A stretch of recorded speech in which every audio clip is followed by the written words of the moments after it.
All right, guys, welcome back to another episode of the Babbles Nonsense podcast. I have Lauren and Ivy here. What up, girls? Hello. Hi. So we recorded this episode a long time ago, like 3 months ago, that we're going to talk about today. I want to talk about parenting with them because obviously they're parents. I'm not, unless you count a dog. I'm a dog mom. I'm one of those people. But we recorded this, and it was one of those where before I went to New York that it was all gurgly or whatever you want to say because I don't check the podcast. And Lesson learned. But we are actually using Lauren's professional equipment today. So I actually have to listen to this and edit it because there's no editing as we go. And that's typically what I do. I kind of edit as we go. I stop, whatever. But anyways, welcome back. We are here. We are live. Well, we're not live because you're not going to hear this till next month. But yeah, we're just going to jump in and talk about parenting because the biggest thing that I wanted to ask y'all is if you lie to your children. So Lauren lies to her children. Ivy? Necessary evil. Yes. I try to keep it to a super minimum, right? Yeah. And when we're talking lies, you're talking more like white lies that, like when we say like, okay, so give me an example, Lauren, of what you lie to your children about. Okay, so when like coming over here To podcast. my youngest is like, Mommy, where are you going? And I'm like, I'm going to work. Well, it's not necessarily a lie.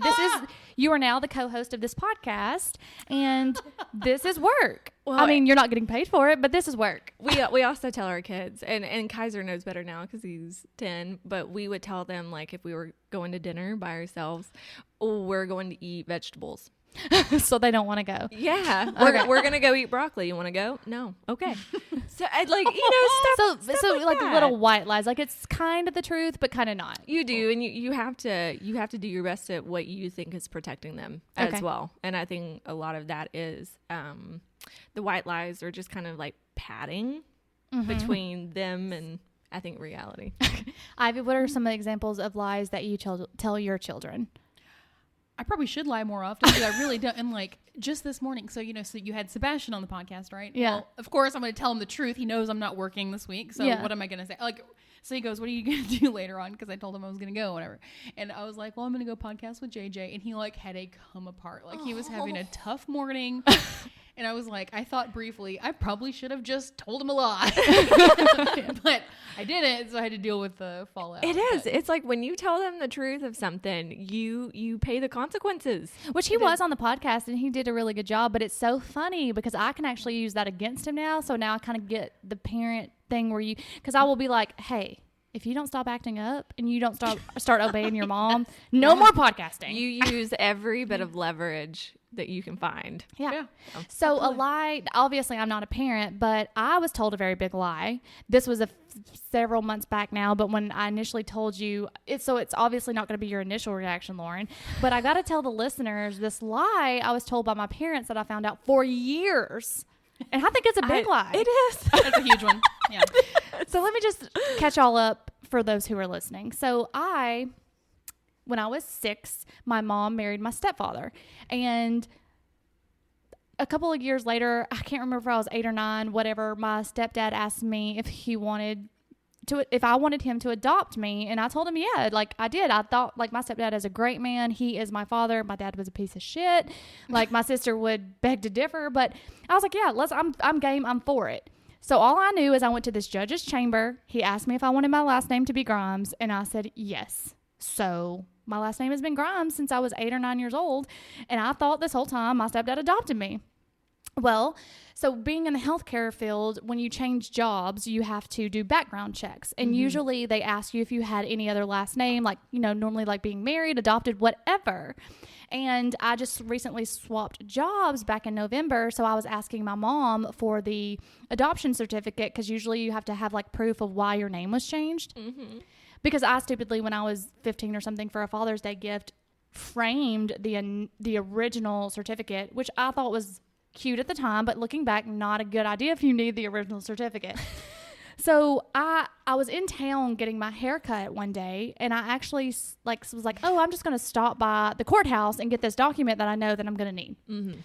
Well, the lady just kept arguing with me, and I was like, yeah, he adopted me. Like, I don't know. It was like maybe 1996, 1997. I don't know. She was like, ma'am, there's no adoptions. I said, well, maybe it was a different year. I was like, maybe it was 95. I don't know. I was like, can you just look under Grimes? Check again. And I'm sitting here arguing with this woman for a good 10 minutes. Like, The biggest Karen. getting so pissed in the courthouse. So I go outside because my mom was supposed to be out of town. Another lie, in a lie. She's supposed to be out of town because she told me that she couldn't have lunch with me that day. So I called my mom and I was like, hey, where's the certificate? I'm going to go try to look for it at the house. She goes, John, I'm at home. And I was like, oh, well, you said you were out of town. Anyways, where's the certificate? Because I just stopped by the courthouse and they told me that they have no adoption records under the name David Grimes. And she said, well, that's because you weren't adopted. And I said, what? She said, you weren't adopted, Jonna. We just did a legal name change. It was easier. And I'm like, I still can't get over this. I'm like, you mean to tell me for 20 plus years of my life, almost 30 years of my life, this man is not my adopted father? Like, I was pissed. She was like, I never told you that. And I was like, yes, you did. Yeah. Why would I make Yeah. this story up? Yeah. Yeah. So, long story short of it, like, I'm at work. I think it's funny. Like, I'm not really that mad about it. I think it's funny that they lied to me about it. But I was telling the doctor that I worked with, and like, telling him this story. And he goes, you know what's really funny about this story? And I go, what? He goes, most people are mad that they find out they are adopted. Yeah. That is true. Yeah. So that's where this podcast kind of sprung about. Is I was really like, I wonder if other people tell this kind of big of a lie to their children. But obviously not. Y'all tell small lies. So if my mother is listening to this, there you go. Don't lie to your children. I definitely think people lie at that level. I just don't think we've gotten there yet.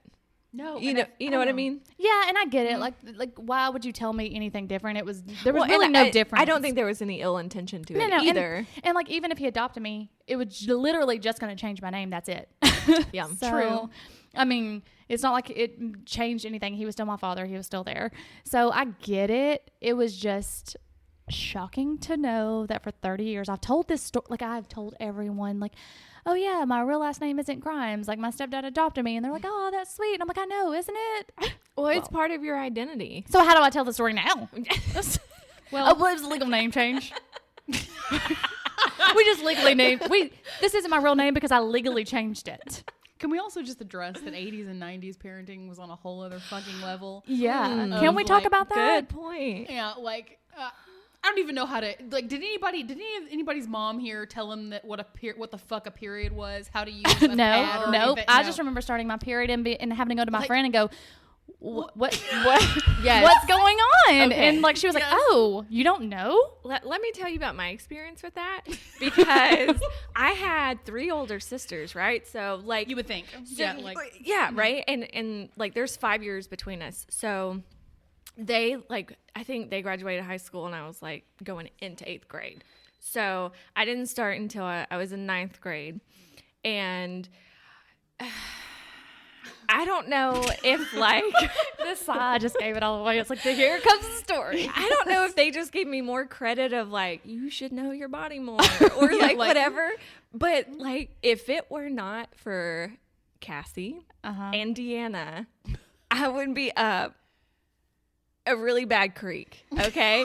But what I got when I started my period was a necklace.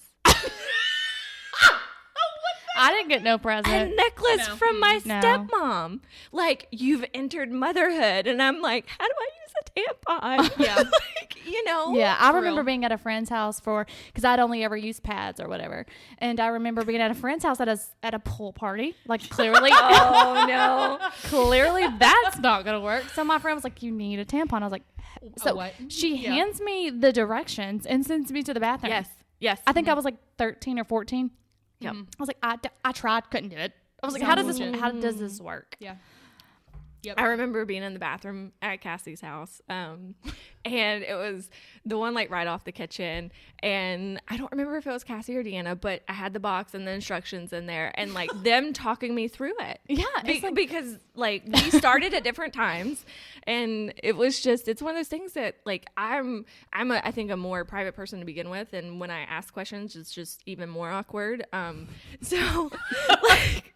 You try your best, but like I couldn't even bring these things up to like my stepmom, who when you have a step parent, it isn't always the same. I don't think you have that level of like, what's not comfort. Yeah. Comfort. Yeah. So absolutely. Completely agree. But so I think obviously parenting back in the 80s and 90s was completely different than what y'all are going through now, because we played outside. They were like, go to your friend's house. Like, and you could trust that. Oh yeah. And there was no way of them knowing where you were when you were coming home. Yeah. And there was no social media and gaming and video games that you're stuck on all the time. We just go outside. You go. And did y'all's parents tell you like, stop coming in and out? You choose, go in or stay. Go outside or stay inside. Yes. Your tail stayed out literally from after you ate breakfast until dinner time. Yeah. Bye. Completely. Mm-hmm. And so do y'all try to, I know everyone's saying that the children nowadays stay on computers and games too much. So do y'all try to incorporate that into y'all's parenting, where you're like, you need to go outside for a couple of hours. You need to get off your computer, your tablet, go read a book, do something. Or are you like, you know what? As long as you're being quiet, I don't fucking care what you're doing. It depends on the day. Both. Yeah. Yes. It's both. Yeah. Okay. So then what would you say your parenting style is like compared to that of your parents? Like we all talk about how parenting styles are passed down from generation to generation. And we obviously bring stuff that our parents did for us, because you're like, well, this worked, this didn't. Or if your parents, okay, let's, for example, they spanked you with a belt, and you were like, I will never spank my child with a belt, because that's something that you remember being traumatic for you. So that's the kind of what I'm looking for here. So Lauren, starting with you, what is something that you remember being brought up with that you do or don't bring into your parenting? Okay, I can bring up a couple. One is the belt. Okay. When we lived, and this was before my dad married my stepmom. This was when my parents were still together, but I can remember it was in our little house, and in his closet, he had like this thing where he hung his belts up, and he'd go in there, and like, as a parent now, I'm like, I probably was doing something like annoying or being, being disrespectful. But that was one thing that I was like, I will never spank my kids with a belt. Now, have I spanked my son to the point where my hand hurts? Yes. But it also doesn't faze him. Some kids you can look at. I was one. You looked at me and I cried. Cried for days. Same here. But Kaiser, like, it doesn't affect him. You know, you take away a plushie and his life falls apart. So you just find like the little things that work. I would say also emotional stability was not a part of parenting me. Okay. Or like, so that's something you really want to make sure your children know, like you're emotionally there for them. You want to support them in anything that, It's okay to be angry. It's okay to be sad. It's okay to be whatever. And it's okay to talk about it. Yeah. 100%. Yeah. Like, it was very much like when growing up, it was, you're too sensitive. You need to stop crying. You need to stop feeling this way. A lot of like, it's a lot of gaslighting, even though they don't understand they're gaslighting. But do you know, speaking of that, like not to get completely off topic, I feel like going back to the 80s and 90s thing that you were talking about, Ivy, I think that was a big thing then. Like it was more of and I think we're getting better because we're getting more used to people having emotions, where back in the day you weren't supposed to have emotions. You weren't supposed to share your feelings or your thoughts or your opinions, because why would anybody care? Well, and I think each generation gets closer. Yeah. Because I mean, the way they grew up was probably even more so. You can't feel, you can't be, well, especially for the men aspect of it, which we'll get into in another podcast another day. But like men were told a lot, like you can't cry, or you're weak, or you're a sissy boy, or you're something. So that was something. So I know you have one child, Lauren, and Ivy, you have two. I have one kid. I meant one boy. Oh, Sorry. I meant one boy. I was going with the boy thing. Sorry. You have one boy child, and Ivy, you have 2 boys. So is that something, like you were saying, Lauren, with the emotional aspect, you want to make sure they know it's okay to cry? It's okay? Oh, Kaiser is very much in tune with his emotions, even if he can't control them. He has access to them, so he can get angry. He can get sad. And so, like, I make it a very important part of when he has a meltdown. Like, if we yell at one another, I go in there after we've, like, calmed down, and then we talk about it. Okay. That's So, good. yeah. And then, Ivy, you, as far as having 2 boys?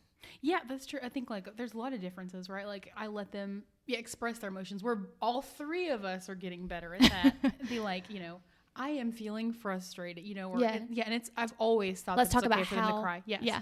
And like what is making you angry now? I want them to always be able to like I try my best to reinforce that because I don't want teenagers that are going, all of a sudden making me a grandma, surprisingly, Yeah. or like God knows what else. Or they're right? just So- acting out and you don't know why. Like, And yeah. they can't tell you. They can't even tell you why. Exactly. Yeah. Like I don't want them to do drugs behind my back or at all, right? But like, I would like for them to tell me, so and so is smoking pot or so and so smoking cigarettes. Yeah. I want them to be able to tell me fucking everything because Yeah. I feel like when you don't open up and you don't think that you can go to mom and be like, "Hey, my balls are blue," or like my asshole has something, like Yeah. so I start with that, like so with them to be able to always come and be like, hey, so this is happening or something, because you're right, the second you start hiding and the second you start being embarrassed, that is when shit goes to just Shit. it goes to shit. So as far as the question goes about how you are parented, am I saying that right? How you Yeah. are parented? Okay. Yeah, How I you know. are parented, do you bring something or take something completely away that you were brought up in to your children? Good question. My mom was awesome. Like she was a stay-at-home mom and I think more patient than I ever was. So I really don't. I try to take from that. But she also whooped my ass at a certain point. Like she whooped the Lord God into me like a lot. So I'm hoping to not do that. So yeah, I would think that. And then like also just I think no one in the 80s and 90s was ever like, these are your body parts. Let's talk about sex. Let's Yeah. talk about, so we've already laid that foundation. Which is odd if y'all think about it. So think back. So their parents were in the 60s and 70s, right? That is Always true. having sex and talking about sex and drugs and shit. So they obviously had that talk with their kids. I don't think they did. right? No, No, I think no. it was more like 50s. Okay. Yeah.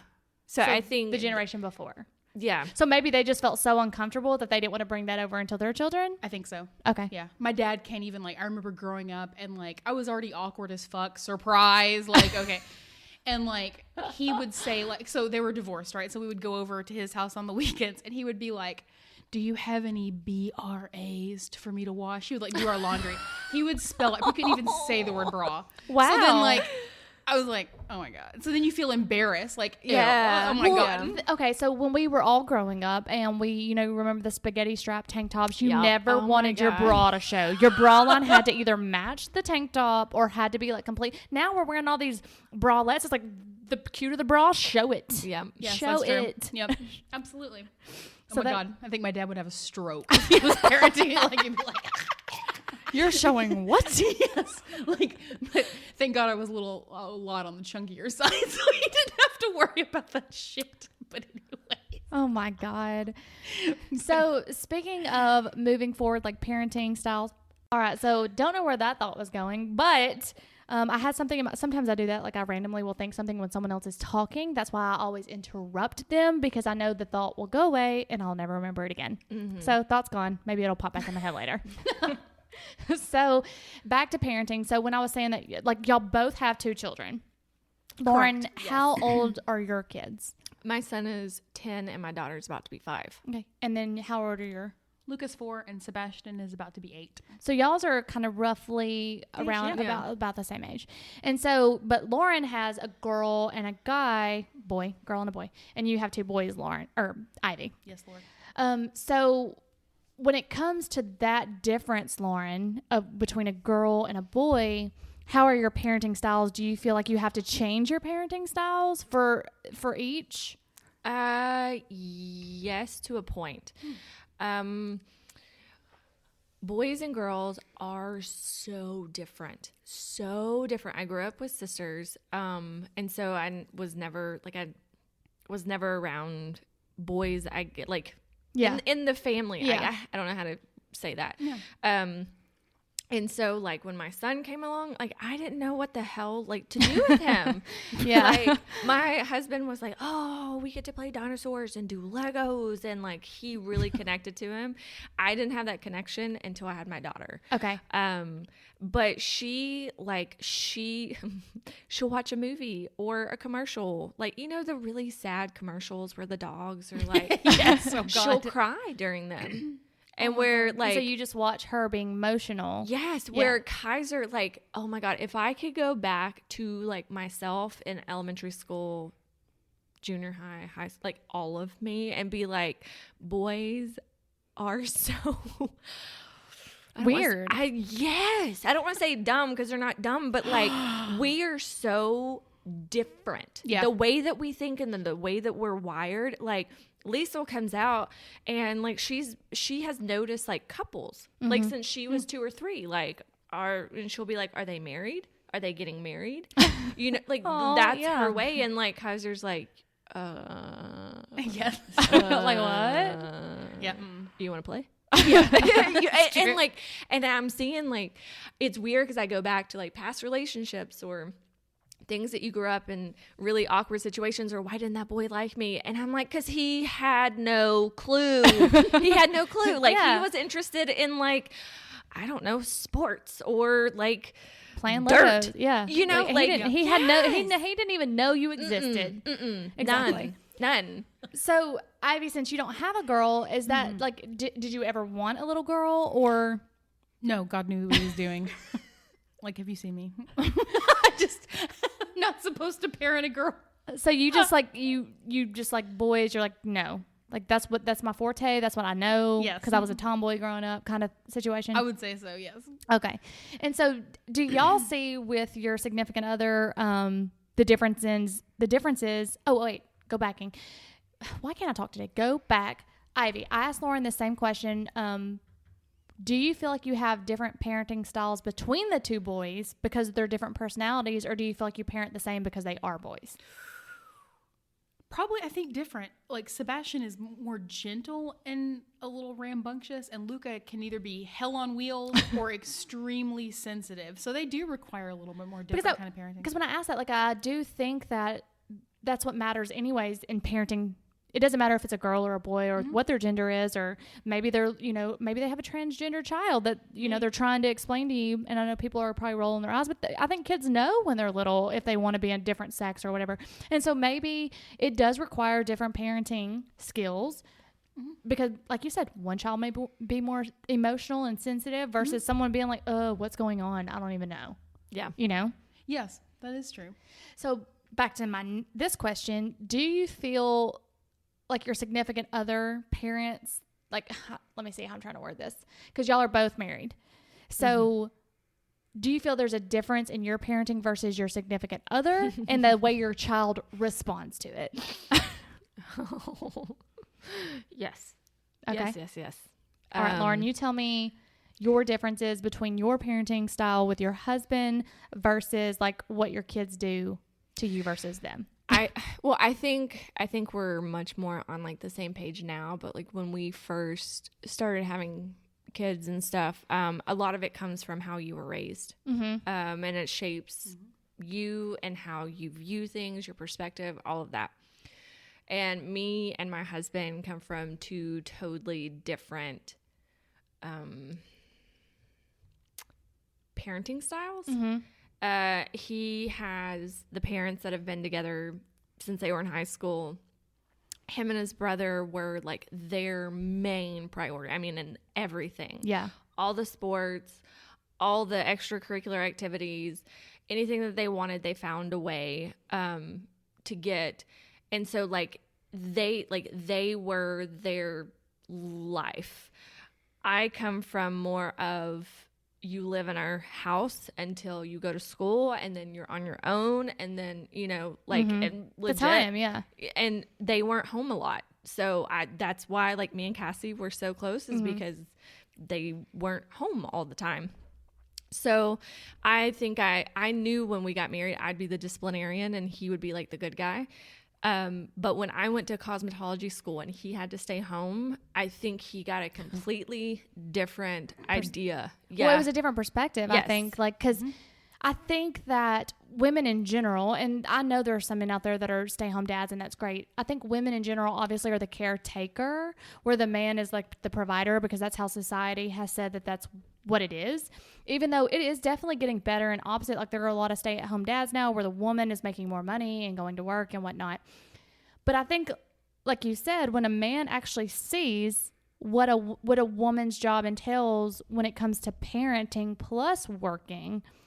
Well, and how the kids treat you. Yeah. It's a lot of, he would always say, well, you know, the kids feel so comfortable around us to act that way. And I'm like, I don't care. They're being assholes right now, you know, but they have gotten just as comfortable with him. And now he sees like what it was so many years ago for me. Yeah.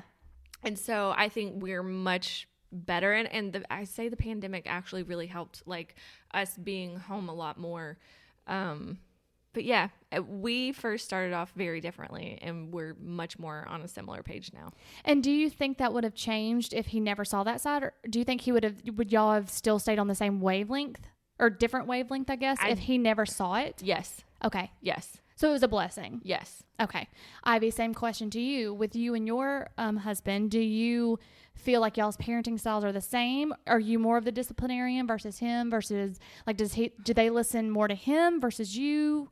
Kind of, how does that go? Because I feel like in my experience with my friends and who have their children, or even when I was growing up, like I feel like children test their mother. They just test their mother Yes. because I feel like they're scared of their dad. Like, because I know my stepdad, if he just said Jonna, I was like, oh my God, not, you know, I'm your going to mom sit says down. it, And you're like, I was yeah. like, oh, fuck you, Mom. Like, you don't mean shit. Yes. David says it, and I was like, eh. So how do you feel about y'all's two parenting styles? They seem to be, I think a lot like Lauren's, like they're blending more into the same. Like we're trying to, you know, be like, no, if they try to pit us against each other, or, you know, if one says no, we've tried to blend that into no, I said no and Daddy says no. So we're trying to make it up as we go, but it's getting more cohesive. And do you think that's probably obviously we don't know, but like in your friendships who have children, do you see that more often? Like, well, obviously it's like Lauren said, it starts out however you are parented, and then you kind of have to figure out a way to work together and blend together. Or do you think people just know? I don't know. I don't know. I think when it comes to friends, parenting doesn't come up a whole lot. I think that's kind of one of those things that can kind of be like politics, like you don't talk about because people do it so differently. Oh, I've definitely learned that. Like, because I don't have children, and I try to give my friends advice who have children. And I'm like, well, you should do this with your child. And they're like, no, ma'am, we're not going there. You're not doing that. And I'm like, well, this is what I would do. And I don't know, because we all say what we would do. Like, that's in any situation, not even with parenting. That's in any situation. Like, oh, well, if I was in that situation, this is what I would do. But you have no freaking clue until you're actually in that position. None. Because I'd say right now, None. to this day, like if I had a child, I would not let my child have an iPhone or whatever till they were 16. I say that now. Yeah. But if they're getting on my nerves, I'll probably like, here, take my iPhone. Yeah. Yeah. You know? Pretty much. So I think that's interesting.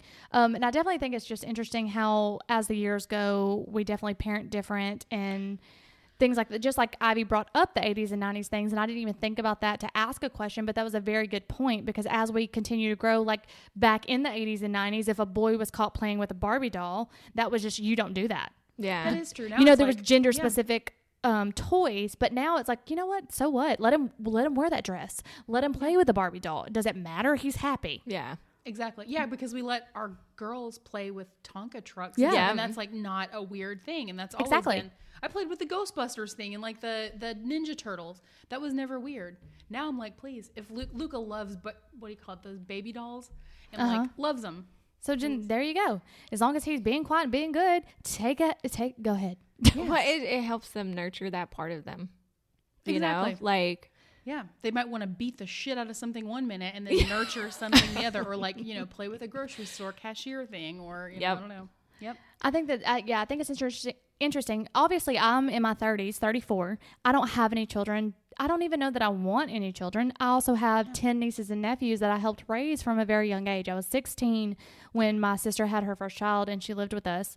And I remember getting up with that kid when I was 16 years old and that's why helping take care of them, watching them be badass little toddlers. Didn't care for it. Yep. And I obviously may change my tune once I meet that person that I want to spend the rest of my life with, because then you're like, oh, I love you, I want to have your children, whatever.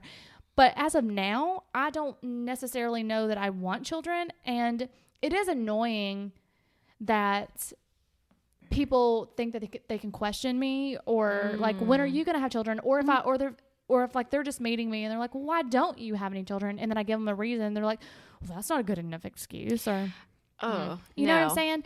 And there's definitely going to be some more topics on that in this coming podcast. We're going to touch more on that. But I just wanted to obviously bring y'all on because you're parents and you're good friends of mine. And I wanted to talk to y'all about that. Because I also, let's pretend I meet someone and have a child in 4 years, I'll be 38. How old will y'all's children be in 4 years? Older. Obviously they'll be older, but like just spit me out of age. 14 and 9. 14 and 9 with a newborn. That'll be fun. You know? It'll be fun for us. We'll be all about it. Oh my God. I remember this from the last time we recorded. Oh, I forgot. Oh yeah, you did say that your it would feed your baby fever. It will. There's Yeah. always it lurks, and you're like, this is irrational. But you want to like smell them and hold them. But like the thought of having your own, you're like, ugh. Yeah. Like going through it. No, thank you. But let me hold your baby. I will hold your, Yep. For hours. Yep. And I will bathe it. I will change diapers. I will smell it. So to kind of segue into some upcoming podcasts, how was your pregnancy experiences? Like, I think it's funny to ask this because, you know, the movies and TV and what people want to say is, oh, it was beautiful. It was and a blessing. it was beautiful. And I would do it, you know. How was it? Ivy's face, if y'all could see it right now. Nobody can ever, like, I hate the it's a blessing crowd, because like nobody can ever have you prepared to like gain 35 pounds and be like, oh, okay, society tells you have a flat stomach. Okay, bitch, you're gonna look like an egg. You're gonna look like the Grinch. You only gained 35 pounds. Yeah. Well, I've noticed, okay, bigger girls in general tend to gain less, and then like, you know, you've passed the tiny check when you gain like 50 pounds. Yeah, I gained probably double what you did. 70 pounds? Between 60 and 70. Oh, and that's in my family. Oh my God. Yeah. Yeah. Yeah, that's what God How knows, is that though. fun? How is that It a isn't. blessing? It's not. How is that like, it's summer, it's July, That's it's 105 why- degrees, and I have a belly out to freaking God knows where. That's why I wear just can't do high-waisted it. pants now. But can we just talk about that? I know we were talking about parenting and not to get completely off topic, but guys, trust me, it's coming in the next few podcasts. Like, so I'm glad y'all said that. I'm glad you were honest about that, because a lot of women will be like, oh, I would never say that. But it's true. I hear a lot of women complain about pregnancy, and I think that we should be able to complain. I haven't been pregnant. That you should be able to complain about pregnancy. But it's just something that has to be talked about. Because I think there are more women out there that are like, yeah, this fucking sucks. I will never do it again. Do you know how bad that hurt? Well, and everyone experiences it differently. Just kind of like you were saying, how you don't know what parenting is going to be like until you're in it. Pregnancy is the same way. Like it hits, there are some people that are like, I love my life, you know, because it gives them like a boost, or they want to have more sex when they're pregnant. And then you have people that like throw up all the time and like gain 70 pounds. Yeah. All right. And on that note, we will end this parenting discussion, unless y'all have any advice out there to give to mothers, or something you want to say that, you know, people may be afraid to say. Do not compare yourself to anyone else. Yeah. Stay off Instagram. Ever. Stay off the gram. Yes. Yeah. Mm-hmm. All right, because, guys. Yeah, it's fake. It's lies. Thank y'all so much for doing this podcast with me. It's always a pleasure. And until next time, bye. Bye.